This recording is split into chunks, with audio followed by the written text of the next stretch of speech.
մենք ձևավորել ենք լավ թիմ, ես վստահ եմ ուժեղ թիմ, ես մեր մասով կարող եմ ասել, իհարկե իրենք փորձեր անելու են, մենք իլյուզիաներ չունենք, բայց վստահ եմ մեր մարդկանց ուժի վրա, դե իհարկե մենք էլ ենք փորձեր անելու, դա միակողմանի չի լինելու, քանի որ իրենք արդեն չունեն լեգիտիմ իշխանություն, մի բան է դու ունես լեգիտիմ իշխանություն, դու ուժեղ ես եւ ուժեղ կայուն իշխանությունով մարդիկ կձգտեն մաս կազմեն այդ իշխանության մեջ, բայց եթե դու ունես ոչ լեգիտիմ իշխանություն, մազից կախված իշխանություն, ես չեմ հավատում հայ երիտասարդի, հայ մարդու, որ ցանկություն կունենա մաս կազմի այդ իշխանության մեջ, մենք հակառակը հույս ունենք, մեծ հույսեր ունենք։ Ես ուզում եմ անդրադառնալ օրվա խորհրդին, այսպես ասած, մի տարի առաջ սկսվել է ձեր դեմ հետապնդումը։ Եվ քանի որ ասում են, ինձ թվում է սխալ, որ պատմությունը պայմանական ժամանակ չունի։ Ես կարծում եմ սխալ է, պետք է պատմությունը ռեկոնստրուկցիան էր, որպեսզի դաս քաղել։ Բայց ենթադրենք, դուք դուրս եք գալիս եկեղեցու, մեր ընկերուհին ձեզ չի հանդիպում։ Դուք չեք ասում, որ եկեղեցին պաշտպանելու եք մեր ձևով։ Փաշինյանը հիստերիկայի մեջ չի ընկնում, հիստերիայի մեջ չի ընկնում, չի հրամայում ձեզ բռնել, եւ դուք վերադառնում եք Մոսկվա։ Այդ պարագայում դուք կստեղծեիք մեր ձևով շարժումը, իսկ այնուհետև ուժեղ Հայաստան կուսակցությունը կմտնեիք քաղաքականության մեջ, թե չէ։ Ես ուզում եմ ազնիվ լինեմ ձեզ հետ, իհարկե ոչ։ Դա ես արեցի, երբ տեսա, որ այս մարդը չի կանգնում։ Ես իրոք անկեղծ եկել էի եւ անպայման կմոտենային ինձ այդ պահին, թե չէին մոտենա, ես անելու է հայտարարություն մեր եկեղեցին պաշտպանելու համար, բայց չէի որոշել այդ ֆորմատը հայտարարության։ Իհարկե ես ցանկություն չունեի մասնակցեի այս քաղաքական process-ներին, բայց քանի որ ես տեսա, որ եթե ես չեմ մասնակցում իմ դեմքով, մեր ընդդիմադիր ուժերը թող չնեղանան, իրենք արդեն կամաց սպառում էին իրենց։ Ես համարում եմ մենք նոր շունչ տվեցինք ընդդիմադիր պայքարին, օգնեցինք ընդդիմությանը, նույնիսկ այն ձայներ չհավաքած ընդդիմությանը համառ պայքարելու համար, քանի որ բոլորը տեսան, որ մենք ոչ մի բանի առաջ չեն կանգնում, կալանավորում են, ուրեմն կալանավորում են, նստեցնում են, ուրեմն նստեցնում են, ինչ որ պա դա նույնիսկ պատիվ դառավ մեր համախոհների համար, կալանավորելը, ձերբակալվելը, քանի որ բոլորը հասկացան, որ այսօր խոսքը մեր մասին չի, խոսքը իմ մասին չի, դուք հավատացեք, սա լիրիկա չի, ես ոչ թե ինչ-որ բառեր եմ ասում հայրենասիրական, մենք մեծ վտանգի առաջ են կանգնած, միգուցե ավելի մեծ, քան մեզ թվում է։ Դրա համար ես գտնում եմ իմ ներկայությունը օգնեց թափ տալ նորից ընդդիմությանը ավելի համառ պայքարելու համար եւ ինձ թվում է մենք ունեինք հաջողության հասնելու շատ մեծ հնարավորություն։ Նու սա կարելի ասել միակ տարբերակն էր, միակ, որ իրենք կարողացան անեն, որպեսզի մենք չհաղթենք։ Ինչ արեցին, ապագան ցույց կտա, որ արեցին, հաստատ արեցին, բայց հիմա կոնկրետ փաստեր դուք էլ գիտեք, չեն կարող ներկայացնել, որ արել եք, 100,000 ընտրողի մասին ամեն օր բոլորը բացահայտում են, բայց հաստատ դա 100,000-ով չի վերջացել, հաստատ դա 100,000-ներ է եղել, դրա համար ապագայում մենք ամեն ինչ փորձենք բացահայտենք մեր ժողովրդի առջև։ Երկրորդ հարցը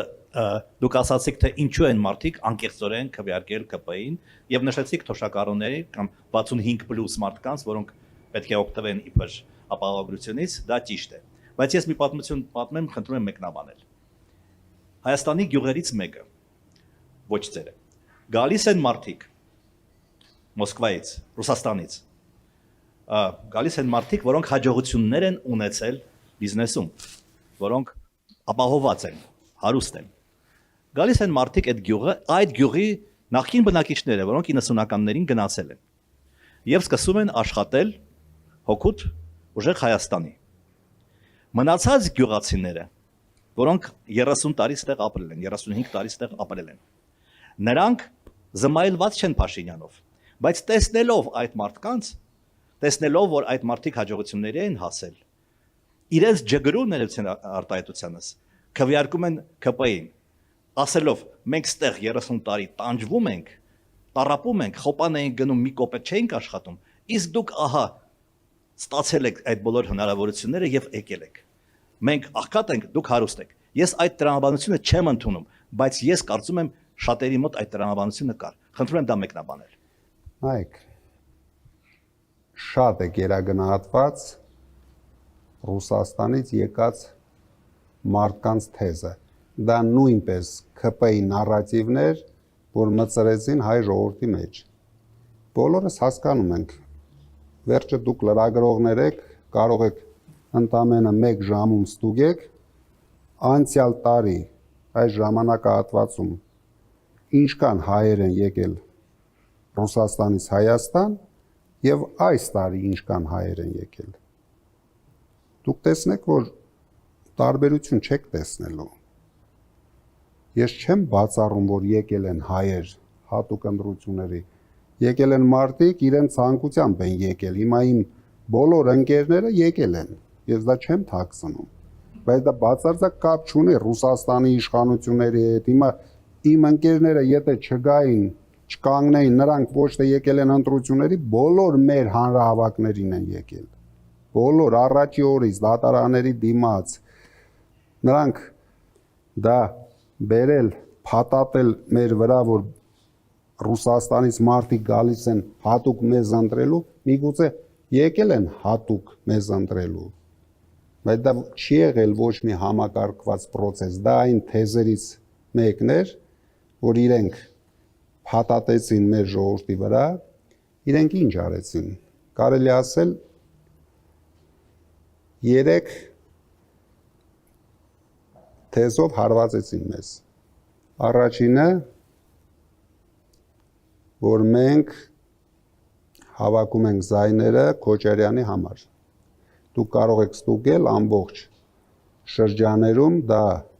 ունենալով ՀՄԵԿ եւ այլ մեդիա ռեսուրսներ, իսկ դուք հիշում եք, երբ որ մենք հայտարարեցինք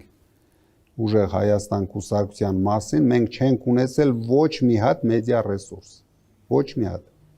Այն հայրենասեր լրագրողների հույսին ենք եղել, ովքեր մեզ ինչ-որ ձևով աջակցել են իրենց խոսքով, բայց մենք չենք ունեցել մեր ձեռքի տակ ՀՄԵԿ։ Դրա համար մենք անցանք իրազեկման ակցիաների, բայց դուք հասկանում եք 4 ամսվա ընթացքում մենք չենք կարող լինել բոլոր գյուղերում, բոլոր քաղաքներում, բոլոր քաղաքներում երևի թե հասցրեցինք, բայց բոլոր գյուղերում ֆիզիկապես դա անհնար էր անել։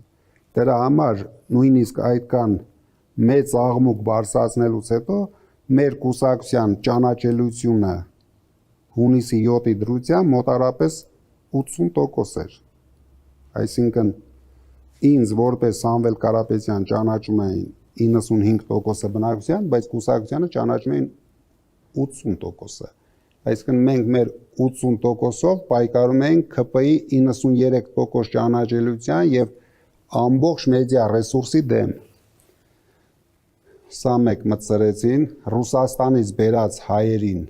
մտցրեցին, քանի որ այդ հայերը մեր բոլոր ցանկություններով, ինչ կանել մենք ցանկանայինք, ինչ կանել նույնիսկ ռուսները ցանկանային, չեր գերազանցի նու 5-ից 10,000 մարդ։ Ես չեմ հավատում 10,000 մարդուն, Միգուցե 5000 մարդ հնարավոր լիներ մոբիլիզացնել, բայց այդ մարդիկ, եթե նույնիսկ բոլորը մեզ են զայն տվել, դա հնարավոր չի, բայց նույնիսկ եթե բոլորը մեզ զայն տվեցին, ու դուք տեսնում եք, որ դա դեր չի խաղում ընտրության ելքի վրա։ Դրա համար կաշառք բաժանելը մտցրեցին,